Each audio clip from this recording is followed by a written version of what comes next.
자, 오늘 사도행전 23장에 있는 말씀을 근거로 해서 유연함과 담대함의 신앙으로 살라라는 제목으로 은혜를 나누기를 원합니다.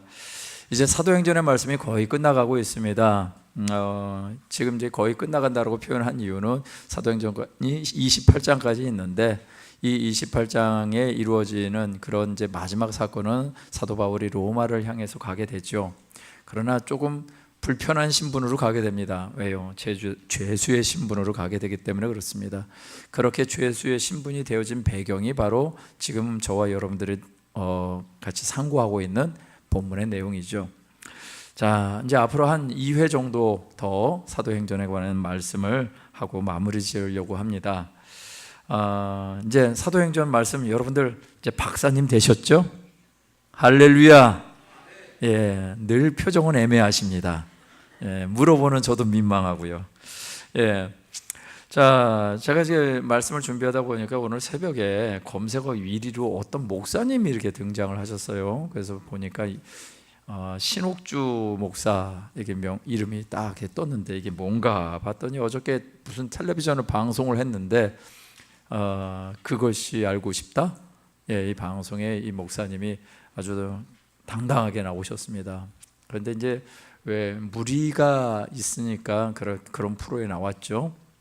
그래서 이제 알아보니까 이 은혜로 교회라는 곳이 있더군요. 그 교회 목사님이신데 이분이 주장한 것이 무엇이냐면 영생을 얻기 위해서는 하나님이 약속해 놓은 땅, 락토, 즐거울 낙자에 흑토자를 써서 낙토로 가야 한다고 주장을 했다는 것입니다. 영생을 얻기 위해서 약속의 땅으로 가야 될까요? 우리 저와 여러분들은 영생을 얻기 위해서 무엇이 필요할까요? 대답이 안 나오시면 안 됩니다. 예, 늘 제가 여러분들 함정 파고 기다리니까 대답 안 하시기로 작정하시고, 예, 영생을 얻기 위해서 필요한 것은 예수 그리스도를 믿는 믿음이면 되지요. 할렐루야. 예, 그 믿음을 갖고 살아가는 것, 그리고 그 믿음 안에서 우리는 어떻게 살아가는지 삶의 현장들을 하나님의 말씀으로 채워갈 때 영생의 역사는 우리의 삶 가운데 이루어지는 줄 믿습니다. 자, 근데 이제 이분이 이제 주장한 것 중에 하나가 이제 바로 그런 하나님이 약속해 놓은 땅에 가야지 구원을 받는다라고 얘기를 하다 보니까 그것을 진짜 믿었던 사람들이 400명이나 그곳에 갔습니다. 근데 이제 그곳에 가서 보니까 타작마당이라는 곳에 이제 실체가 무엇이냐라고 이제 방송이 나온 것인데 이 보니까 이 타작마당이라는 곳에 가가지고 하나님이 약속한 땅이니까 그 땅에서 이제 어떻게든지 살아야 될 거 아니에요. 뭐 말세가 돼가지고 지구가 뭐 멸망을 하든지 예수님이 오시든지 예수님을 기다리고 있는 것인지는 모르겠지만 그러면은 그 사는 동안에 뭐를 해야 되나? 이제 농사를 짓고 그 농사를 통해서 기업을 만들고 그 기업을 통해서 아마 그 국가 그 피지라는 나라에 그 국가의 또 고위 관리층들이랑 연결이 되어 있었던 것 같습니다. 근데 이제 그 안에서의 삶이 여러 가지 참담한 얘기들이 이제 들려온 것이죠. 보니까 뭐 이 목사님이 성도의 뭐 뺨을 때리는 장면들이 나오질 않나, 또 뭐 엄마와 딸이 그렇게 때리는 장면이 나오질 않나, 또 엄마가 딸의 머리끄덩이를 잡고 그런 모습들이 이제 나오면서 그곳의 현장의 비참한 현실이 무엇인가를 이제 방송에 드러난 것입니다. 그러면서 이제 이 목사님이 주장한 것이 무엇이냐면 성경대로 타작마당을 한 교회도 목사도 나라도 없었다. 그런데 우리는 했다라는 것이었습니다. 그런데 이 타작마당이 예수님이 말씀하신 것이거든요. 누가복음 3장 17절에 보니까 예수님이 손에 키를 들고 자기의 타작마당을 정하게 하사 알곡은 곡간에 들이고 쭉종이는 불에 태우겠다라고 예수님 말씀하셨는데 여기서 말하는 이 타작마당은 실질적인 공간을 의미할까요? 예수님이 비유로 들은 것인가요? 비유이죠. 여러분들 너무나 잘 알다시피 비유인데 이 비유를 실제적인 공간으로 만들어 버린 것이죠. 잘못된 해석에 잘못된 액션이 취해진 것입니다. 그런데도 이거를 분별하지를 못하는 거예요. 그러면서 이분이 얘기한 것이 무엇이냐면 성경대로 성경을 해석한 사람은 성경에 감춰져 있는데 그 감춰져 있는 사람이 누구다? 나다라고 얘기를 하는 것입니다. 자기가 그런 존재인 걸 처음에 믿지도 않았답니다. 그런데 하나님 나라는 비밀이니 감추어 둔 것이라는 것을 깨달았을 때 그 깨달은 존재가 남자가 아니고 여자가 맞다라고 하면서 본인을 이게 지칭한 것이죠. 이거 꼭 지금 우리나라에 많이 계시는 하나님하고 똑같지 않습니까? 예. 왜 이런 일이 벌어지는가? 하나님의 말씀을 자기의 뜻대로 해석하고 예수 그리스도의 말씀대로 살지 않기 때문인 것이죠. 자, 예수님께서 이 땅에 오신 것을 이렇게 표현하고 있습니다. 마태복음 20장 28절에 보니까 함께 읽어볼까요? 시작.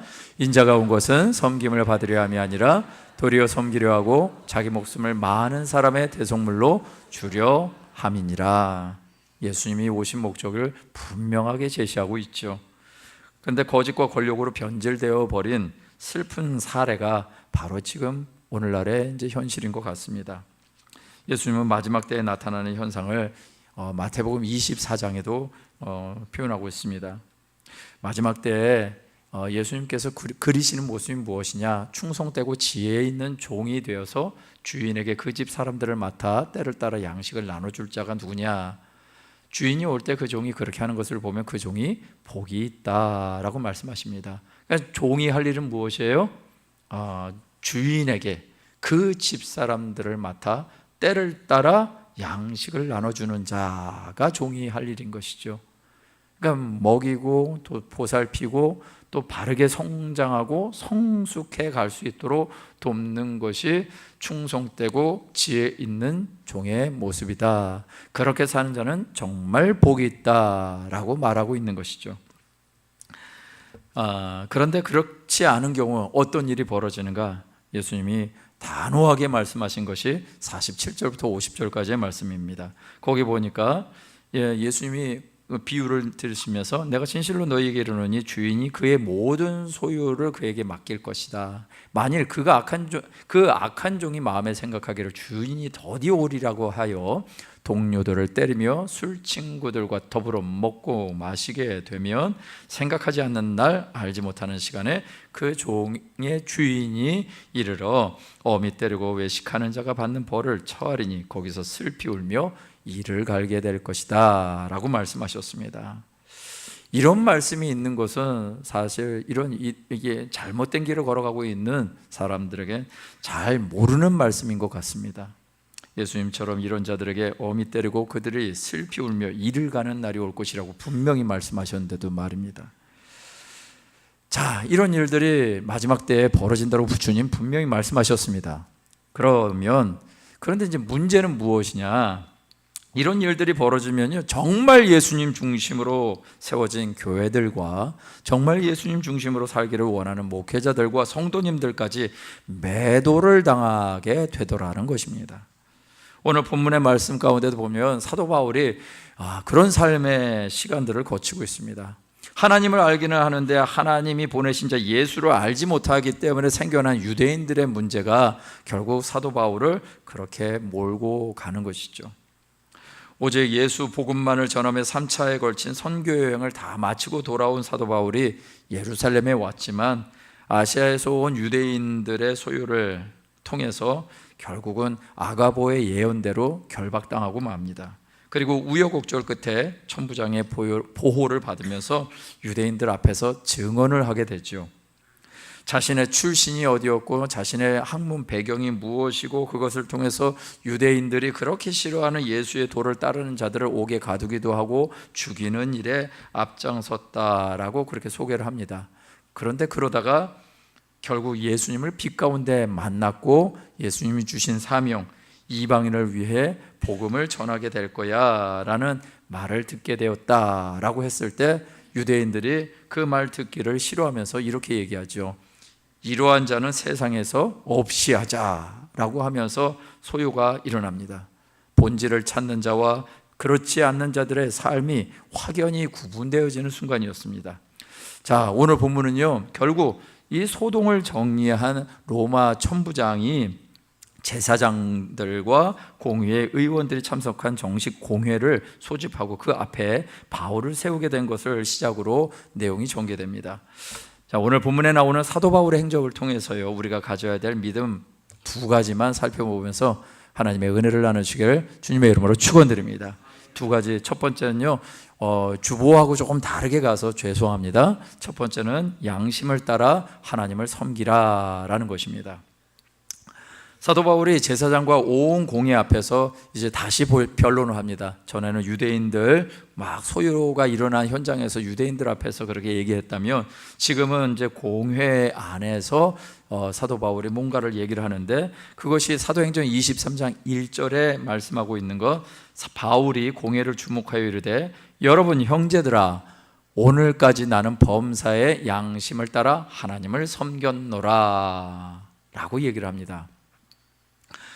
여러분, 바울은요, 공회 앞에서 말하기 전, 아까 유대인들의 소유 가운데에서는 자기의 자격 조건에 대해서 얘기를 했었습니다.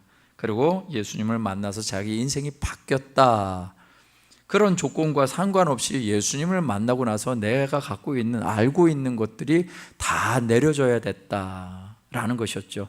그래서 지난 시간에 배설물에 대한 얘기도 했었습니다. 내가 이 모든 것보다도 정말 이 모든 것을 배설물처럼 여기고 진짜 나에게 고생한 것은 예수 그리스도의 복음이다 라는 말을 하게 되죠. 자, 근데 오늘 말씀에는요, 이렇게 시작하는 것입니다. 오늘까지 나는 범사의 양심을 따라 하나님을 섬겼다라고 얘기를 합니다.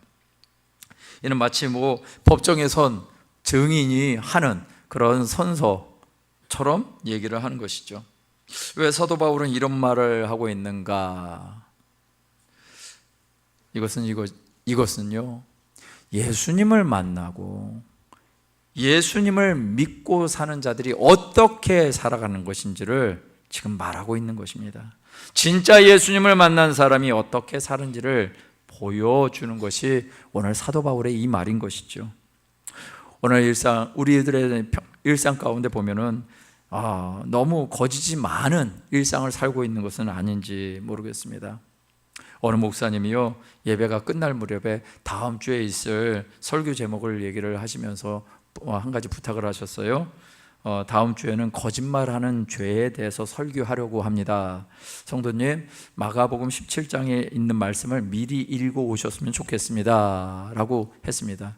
그리고 다음 주 주일이 되어서 설교를 시작하기 전에 이 목사님이 얼마나 많은 분들이 마가복음 17장의 말씀을 읽고 왔는지 알고 싶어서 손을 들어보라고 했습니다. 그랬더니 많은 사람들이 이제 손을 들었습니다. 그 안에는 꾸벅꾸벅 졸던 분들도 얼떨결에 손을 들었고요. 그리고 그냥 딴 생각하면서, 예배 시간에 늘 딴 생각하면서 있던 사람이 갑자기 손을 들라고 하니까 얼떨결에 손을 드는 것이죠. 대부분 성도님들이 손을 들었답니다. 목사님이 이제 얘기를 하는 거예요. 많이들 미리 읽고 오셨군요. 그랬더니 성도님들이 아멘 그랬습니다. 졸던 분도 주여 감사합니다. 그럼 이렇게 하고 있는데, 목사님 말씀하신 거예요. 마가복음은 16장까지밖에 없습니다. 자, 이제 거짓말에 대한 설교를 하겠습니다 라고 시작하는 거예요. 이 거짓이 우리의 삶에 얼마나 일상적으로 만연되어 있는지에 대한 하나의 예화이겠죠. 하나님이 주신 이 양심, 이것이 우리 가운데 거짓으로 마비될 수가 있기 때문에 우리는 그 하나님이 주신 양심을 지키기 위해서라도 우리의 말을 지켜야 되는 것이죠. 김구 선생님이 여러분들 잘 아시다시피 임시정부의 수장이 되었지 않습니까? 근데 이제 김구 선생님이 자기 얼굴을 보면서, 거울에 비친 자기 얼굴을 보면서 도대체 나는 이런 일을 맡을 만한 자격이 없는 사람 같은데, 왜? 거울을 보니까는 얼굴은 곰보투성인 거예요. 그냥 능력이 있어 보이는 것 같지도 않고, 관상을 봐도 이건 아닌 것 같고, 그러다 보니까 이제 수상이라는 것도 보게 되고, 심지어 그것도 안 되니까 족상도 봤다, 이런 얘기가 있어요. 그래서 거기에도 이 나라의 중책을 맡을 만한 근거는 없었다. 그런데 한참 생각하던 김구 선생님이 결론을 내린 것이 이것이었습니다.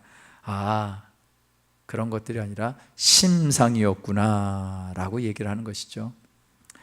사람은 어떤 마음을 가지고 있느냐에 따라서 그의 운명이 결정되는 것이구나 라는 것을 깨달았답니다. 어떤 마음을 갖고 있느냐.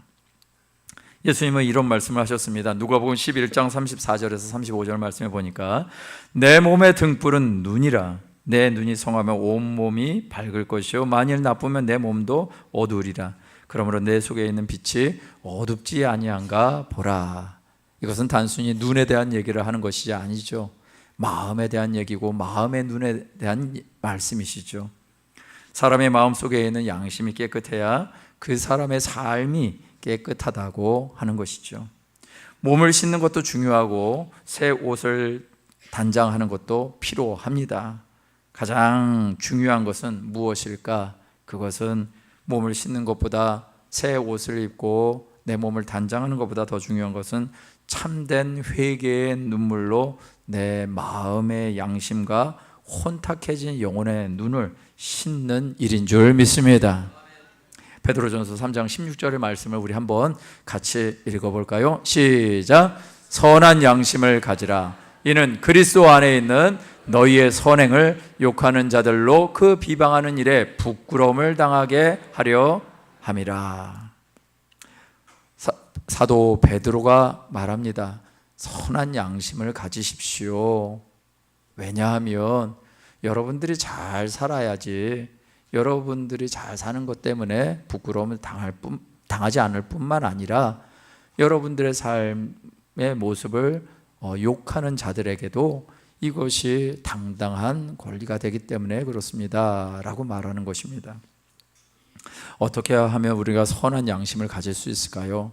우리가 많이 노력하면요, 우리가 많은 것들을 듣고 교육을 받으면요, 교육을 받으신 분들이 참 잘 살면 좋겠는데 교육을 받는다라고 해서 모두가 선한 양심을 가지고 살지는 않더라고요. 정치인들도 마찬가지고 교수님들도 마찬가지고 판검사님들도 마찬가지더라고요. 그렇다는 얘기는 무엇일까요? 이 땅에 선한 양심을 갖고 살아가는 기준이 그런 데 있는 것이 아니라 오직 어디에 있는가? 예수님과 동행하는 자들에게 선한 양심이 있게 되어지는 줄 믿습니다.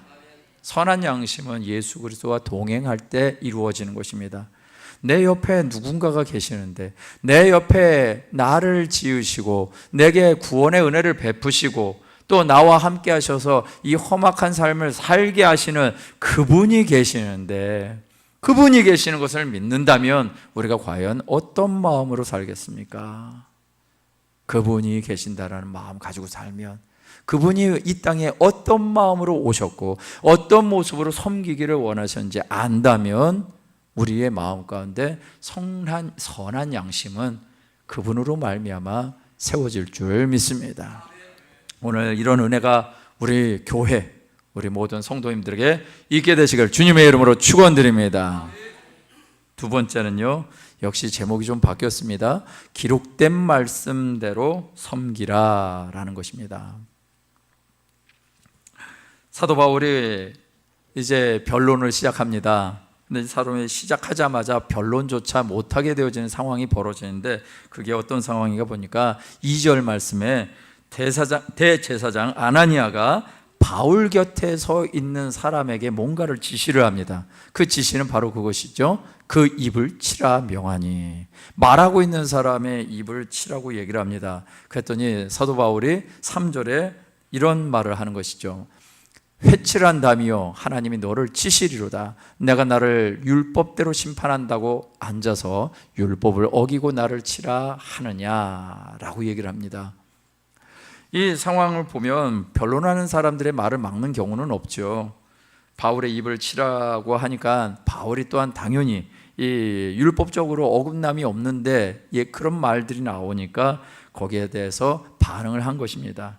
그런데 하필이면 그것을 지시한 사람이 어떤 사람인가 봤더니 곁에 서 있는 사람이 보니까 하나님의 대제사장을 네가 욕했다라고 4절에 말하는 것입니다.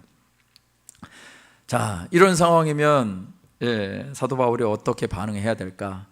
그 모습이 5절에 나오는데 바울이 이렇게 얘기하는 것이죠.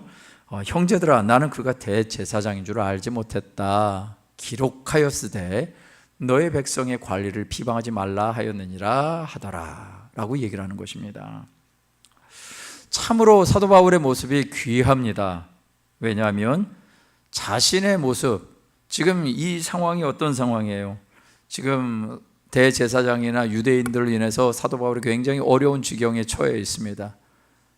그렇다면 이 사도 바울 안에 있는 분노가 있을 것이고 억울함으로 말미암아 뭔가를 대꾸했어야만 합니다. 이런 상황이라면 대제사장이고 뭐고 다 필요 없다는 듯이 행동해도 또 막무가내로 행동해도 되지 않았을까요?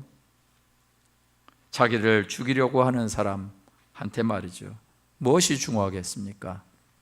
그런데 사도 바울은 이 상황 속에서 한 것이 무엇이냐면 기록되었을 때 너의 백성의 관리를 비방하지 말라라고 했다라고 얘기를 합니다. 지금 뭘 기억하고 있는 거예요? 물론 너의 백성의 관리를 비방하지 말라라는 말을 기억한 것이지만 더 중요한 것이 무엇인가요? 기록된 하나님의 말씀을 생각하고 그 말씀을 따라 살더라라는 것입니다. 여러분, 저와 여러분들이 정말 말씀을 보는 것이 굉장히 중요합니다. 제가 얘기를 들어보니까 생명의 산 말씀이 판매 부수가 많이 떨어졌다라고 얘기를 들었습니다. 주여, 여러분 꼭 이제 9월달 시작이 되죠. 이제 다음 주부터 생명의 삶을 꼭 구입하셔서 말씀을 가까이 하시길 바랍니다.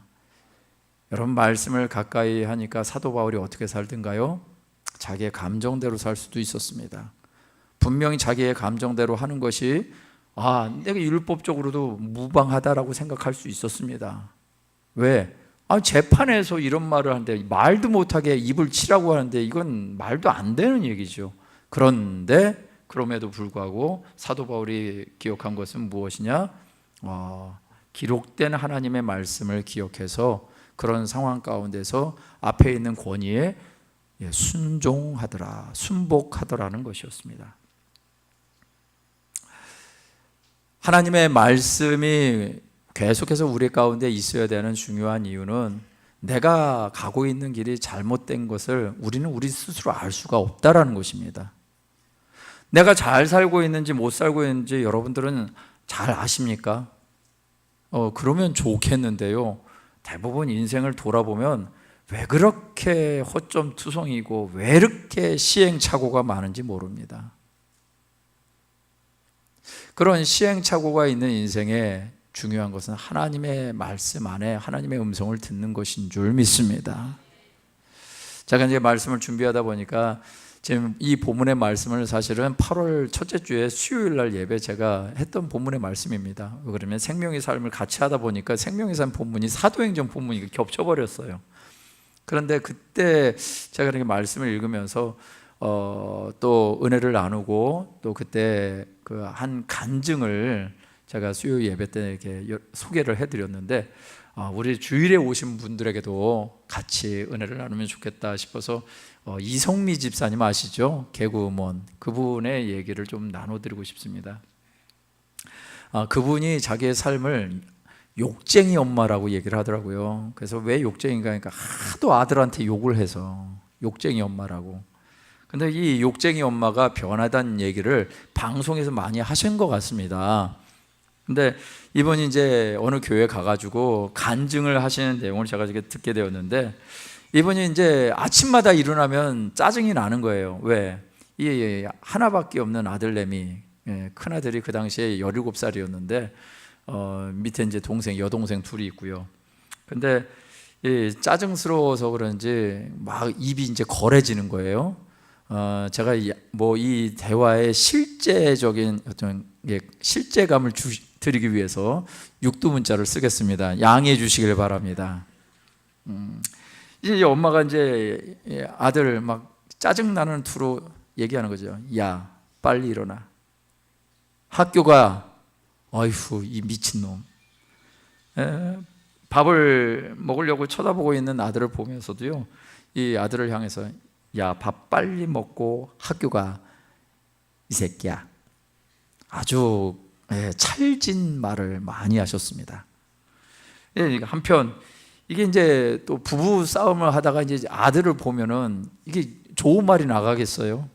근데 이제 부부싸움 하다가 아들을 딱 보고 아들이 컴퓨터를 하고 있는데 아들한테 얘기를 합니다. 야, 나와. 아들이 엄마 나 컴퓨터 하고 있잖아. 내가 하고 있는 거 안 보여? 그랬더니 그래도 넌 나와. 엄마가 할 거야 라고 했더니 에이씨 영어가 나오고 말았습니다. 그랬더니 이 엄마가 에이씨 이 싸가지 없는 새끼야 하면서 이제 말이 이제 나가기 시작합니다. 그때 이제 말과 함께 이제 손이 이제 올라간 거죠. 손이 한쪽에 올라가는데 웬걸요 아들한테 잡혀버렸습니다.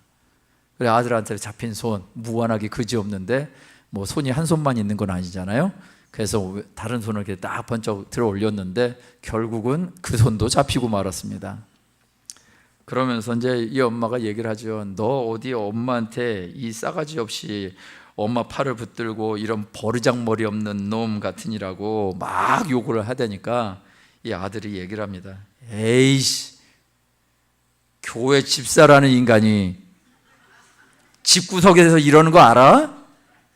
밖에서 그렇게 잘하면서 안에서 이러는 거 누가 알아? 아, 내가 진짜 쪽팔려서 어디 가서 얘기를 못해. 이렇게 얘기를 하는 거예요. 이 집사님이 아침에 새벽에 가서 기도를 하고 낮에는 욕하고, 뭐 때문에 새벽 기도했겠어요? 이 아들 바꿔달라고 기도를 했는데 늘 새벽 기도 끝나고 집에 오면은 안 바뀌는 아들 때문에 원망스러운 것입니다. 다음 날 아침에도 새벽 기도하고 와서 아들을 딱 보니까 그러는 거예요. 하나님, 아들 여전히 안 바뀌었네요. 아들을 보면서 한심한 새끼.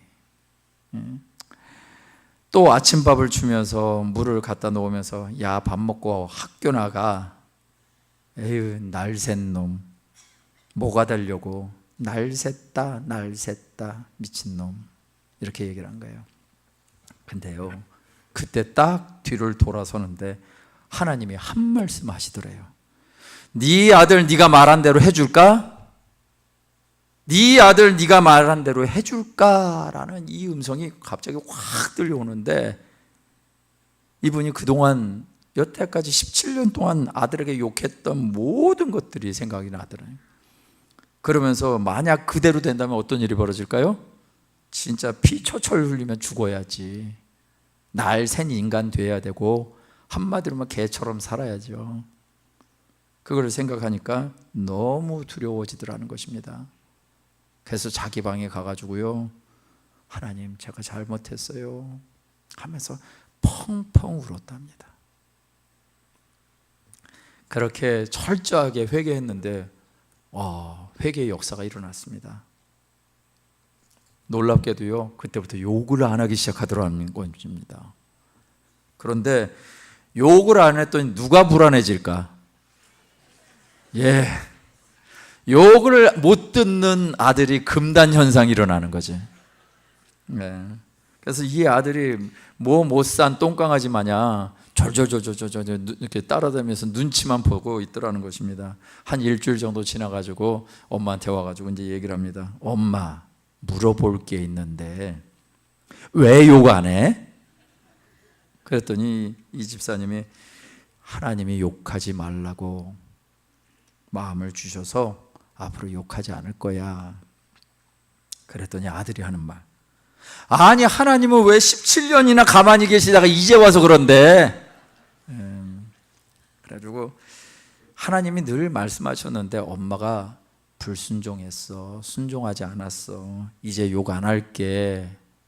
이 아들이 딱 얘기를 듣고 은혜를 받았을까요? 아들이 자기 방으로 가는데 여동생을 딱 보면서 이렇게 합니다. 좋겠다 니들은 욕 안 먹고 커서. 빈정거리면서 가더랍니다. 근데 어느 날 이제 딸 시켜가지고 동생을 시켜가지고 오빠 와서 밥 먹으라고 얘기를 했는데 이 딸이 올라가가지고는 오빠를 보고는 갑자기 이런 얘기를 합니다. 엄마, 오빠 큰일 났어. 왜 뭔데? 오빠가 공부해. 그동안 책상에 앉으면 자기만 바빴던 이 아이가 삶이 바뀐 것입니다. 이러면서 자기 자신을, 이성미 집사님이 자기 자신을 고백하는 것이 무엇이면 철저히 율법적으로 가르쳤고, 더더욱이나 이 아이는 미혼모로 컸던 아이, 미혼모 시절에 낳은 아들이었습니다. 그러니 예의 바르게 키운다라는 명목으로 닥달했던 것이죠. 철저하게 훈련시킨다라고 하는 명목으로 똑바로 앉아, 바르게 앉아, 예의 바르게 행동해야 돼. 여러분, 아들이 예의 바르게 크는 것이 목적이었을까요? 아니면 내가 욕먹지 않는 것이 목적이었을까요? 후자인 걸 여러분들이 아시죠? 이 모든 것이 누구를 위해서? 결국은 나를 위해서 했다. 이것이 깨달아지자 이분이 아들을 불러서 아들 앞에서 무릎 꿇고 그동안 내가 너무 잘못했다 라고 사과를 했습니다. 성도의 거룩한 삶이란 무엇일까요? 범사에 실수하지 않고 거룩해 보이는 것처럼 사는 것 아닙니다. 이런 사람은 이 세상에 완전한 사람은 없죠. 그런데 이렇게 살고자 하는 사람, 이런 거룩해 보이고 실수하지 않고 살아가는 사람들은요, 이 세상 사람들을 또 비방하게 되어 있습니다. 왜 그럴까요? 자기의 작은 거룩함은 굉장히 크게 보이게 되어 있고요, 남의 거룩함은 너무 작게 보이는 것이죠. 그러면 오히려 많은 이들과의 관계가 망가지는데도 말입니다. 심지어 그것이 내 사랑하는 가족에게까지도 영향력을 미치는데도요. 그렇게 자신의 죄에 대해 정직하게 인정하는 모습이 십자가의 은혜를 경험한 사람들의 특징인 것입니다. 이런 사람은 자신의 모습을 굉장히 유연하게 보게 됩니다.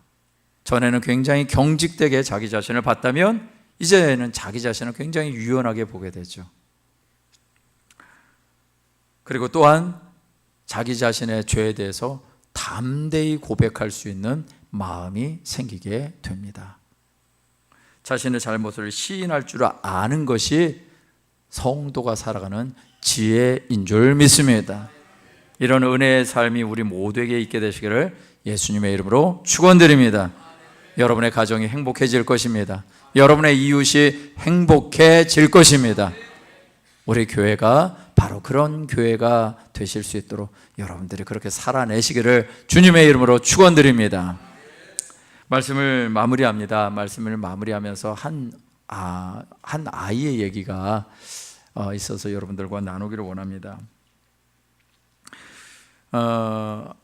어느 청년이 자기 집에서 열심히 자전거를 닦고 있었습니다. 근데 지나가는 한 소년이 발걸음을 멈추고 그 청년이 닦고 있는 자전거를 호기심 어린 눈으로 계속해서 보고 있었습니다. 이 소년은 윤이 번쩍번쩍 나는 자전거가 몹시 부러운 듯 청년에게 물어봤습니다. 저 아저씨, 이 자전거 꽤 비싸게 주고 사셨지요? 그러자 이 청년이 아니야, 내가 산 거 아니고 우리 형이 사줬어, 이렇게 얘기하는 것입니다. 아, 그래요? 이 청년은 이렇게 생각했습니다.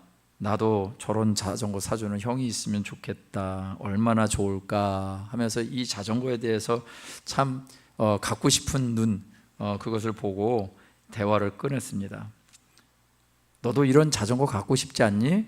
그랬더니 이 소년이 대답합니다. 아니요, 나도 동생에게 자전거를 사주는 그런 형이 되고 싶어요. 우리 집에 심장 약한 동생이 있는데 그 애는 조금만 뛰어도 숨을 헐떡거리거든요. 그 애에게 나도 이런 멋진 자전거를 사주는 형이 되고 싶어요 라고요. 이 소녀는 보통 사람들과 다른 목표를 가지고 있었던 것이죠. 많은 사람들이 자전거를 받는 소원과도 같은 것을 가지고 살아가는 반면에 이 소녀는 자전거를 주는 소원을 가지고 살았던 것입니다. 우리는 늘 도움받는 것에 익숙해서 마치 이 늘 도움받는 동생이 되고 싶은 사람이 있는가 하면 도움을 주는 형님이 되고 싶은 사람들도 있습니다. 더 많이 받지 못해서 불평하는 사람이 있는가 하면 더 주지 못해서 미안해하는 사람들도 있습니다. 어쩌면 이런 삶을 살아가는 것이 예수님의 사람이 아닐까요? 빛 대신 예수님을 마음에 품은 그리스도인들이라면 우리는 이 땅 가운데 사람들로부터 이런 질문을 받게 될 것입니다. 어떤 질문이요? 아니, 특별히 행복해야 할 만한 조건도 없는 것 같은데 당신은 어떻게 그렇게 기쁘게 사시는가요? 그 이유가 무엇인가요? 어떻게 하면 당신처럼 하나님을 만날 수 있을까요? 라고 말이죠. 전도와 선교 우리는 많이 해야 된다고 얘기하는데 맞습니다. 해야 되는데요, 그렇게 해야 되는 주체인 우리가 어떻게 살아야 되는가, 어떤 신앙을 가져야 되는가, 어떤 마음이어야 되는가, 그 출발점이 바로 여기 있는 줄 믿습니다. 그리스도인의 복음의 빛은요, 자기 자신만 누리는 것이 아니라 빛은 반드시 주변을 밝히도록 되어 있습니다. 그래서 진리의 빛을 어둠 속에 있는 사람들에게 담대히 나눠주는 것이죠. 세상에는 다오다오 하는 존재들이 있다라고 잠언에 말씀하고 있습니다. 그런데 다오다오 해도 족한 줄 모른답니다. 그런 반면에 예수님께서 보여주신 삶은 어떤 것인지 사도행전 20장 35절에 이런 말씀이 있습니다. 함께 읽어볼까요? 사도행전 20장 35절입니다. 시작. 범사에 여러분에게 모본을 보여준 바와 같이 수고하여 약한 사람들을 돕고 또 주 예수께서 친히 말씀하신 바 주는 것이 받는 것보다 복이 있다 하심을 기억하여야 할지니라. 할렐루야. 예, 처음 말씀, 주는 것이 받는 것보다 복이 있다라고 말씀하신 분이 누구라고요? 예수님께서 친히 말씀하셨대요. 그 말씀을 기억하는 삶, 그것이 성도가 살아가는 삶의 모습이에요. 주님이 우리에게 구원을 베푸셨고 우리를 위해서 대신 죽으셨다면 주님이 말씀하신 삶, 그것을 살아내는 것이 우리가 살아가는 것이지 나한테 다오 하는 인생으로 끝나는 것이 아니더라는 것입니다. 우리는 양심을 가지고, 선한 양심을 가지고 섬기는 자이고요, 기록된 하나님의 말씀을 가지고 세상을 섬기는 자입니다.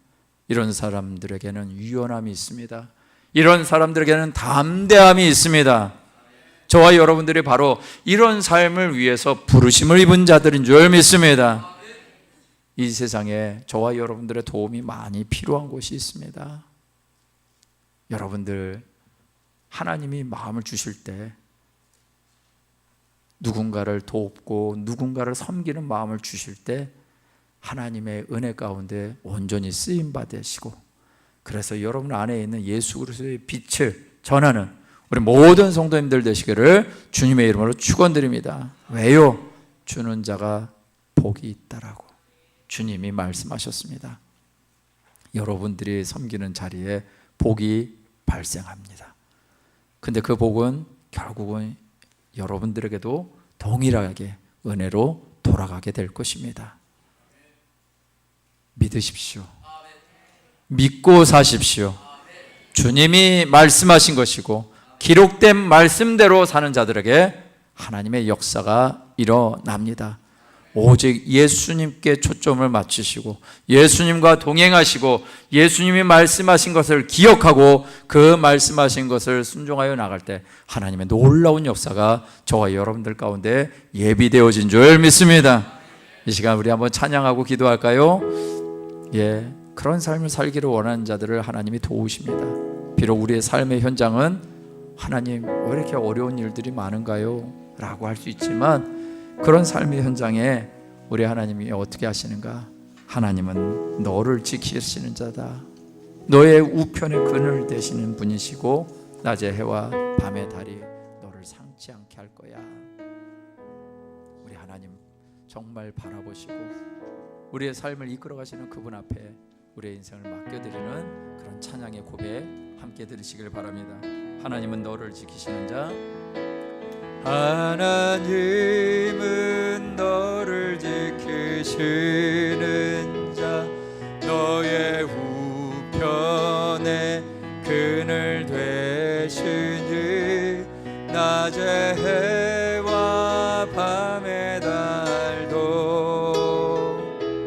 너를 해치 못하리. 하나님은 너를 지키시는 자 하나님은 너를 지키신 너의 환난을 면케하시니 그가 너를 지키시리라. 너의 출입을 지키시리라. 눈을 들어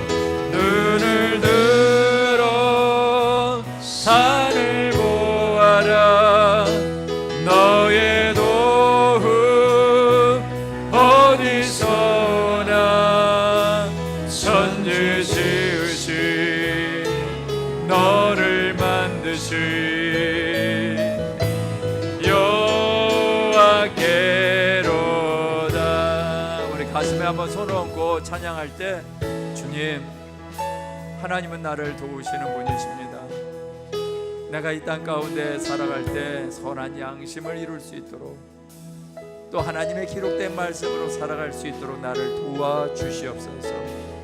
간절한 소원을 가지고 우리 주님 바라보시면서 다시 한번 찬양합니다.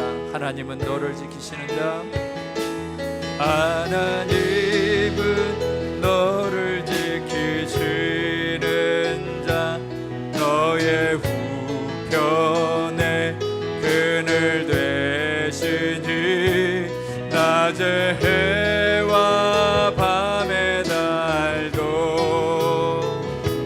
너를 해치 못하리. 하나님은 너를 지키시는 자, 하나님은 너를 지키신 너의 환난을 명케 너의 환난을 명케하시니 그가 너를 지키시리라. 너의 출입을 지키시리라. 출입을 지키시리라. 눈을 들어 산을 보라. 눈을 들어 산을 보아라. 너의 도움 어디서 오나.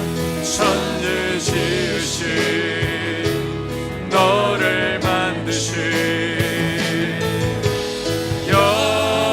여호와께로. 눈을 들어 산을 보아라.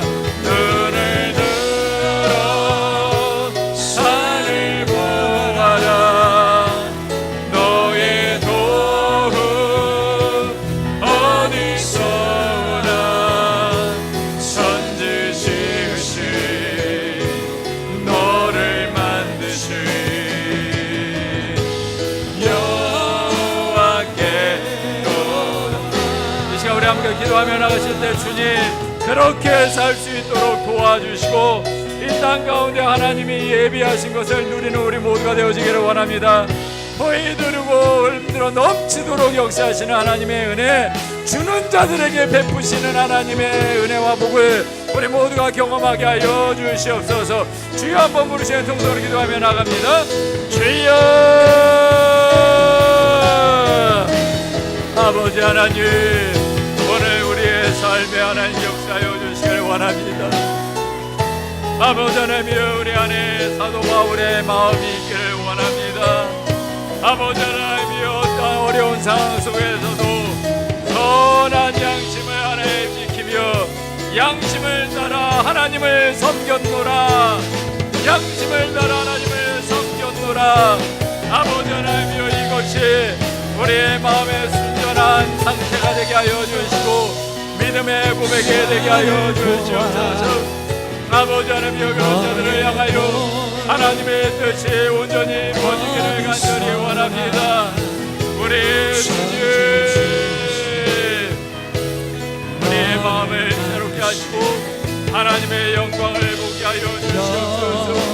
마음이 청결한 자, 아버지 하나님의 얼굴을 볼 것이라고 말씀하셨습니다. 오늘 이 시간 선한 양심으로 하나님 앞에 나아가기를 결단하는 자들마다 하나님의 얼굴을 보게 하여 주시옵시고, 주의 얼굴을 보고 아버지 하나님 우리 안에 진정한 하나님 마음의 안정과 평강을 누리고 주님의 뜻을 이루어드리는 우리 모두가 되게 하여 주시옵시고, 아버지 하나님이여 기록된 하나님의 말씀으로 섬기기를 원합니다. 기록된 하나님의 말씀으로 이 세상을 바라보기를 원합니다. 아버지 하나님이 억울함과 문제 속에 있는 우리의 삶이 아니라 기록된 하나님의 말씀 앞에 아버지 하나님 우리가 순복해야 될 것이 무엇인지를 알고 하나님의 뜻을 구하며 살아가는 우리 모두가 되게 하여 주시옵소서. 주님, 그런 자들에게 하나님의 예비하신 말씀에 순종하여 하나님을 섬기며 세상을 섬기는 자들에게 하나님의 놀라운 역사들이 일어날 줄 믿습니다. 우리의 가정을 잘 섬기게 하여 주시고 우리의 이웃을 잘 섬기게 하시고 아버지 하나님이여 우리에게 허락하신 하나님의 열방을 잘 섬기게 하시고 아버지 하나님이여 우리에게 허락하신 아버지 하나님이여 일터 가운데 주의 말씀을 따라 섬기는 우리 모두가 되게 하여 주시옵소서. 일하시옵소서. 아버지 하나님, 그래서 하는 진정한 변화를 만들어내고 아버지 하나님의 회복의 역사를 만들어내는 우리 모든 성도님들 통해서 이 땅 가운데 주님 약속하신 복을 누리며 살아가게 하여 주시옵소서. 아버지 하나님, 이런 믿음의 사람들에게 은혜를 베풀어 주시옵소서. 우리 찬양합니다. 눈을 들어 산을 보아라. 눈을 들어 산을 보아라. 너의 도움 어디서나 천지 지으신 너를 만드신 여호와께. 우리 한번 두 손을 높이 들고 눈을 들어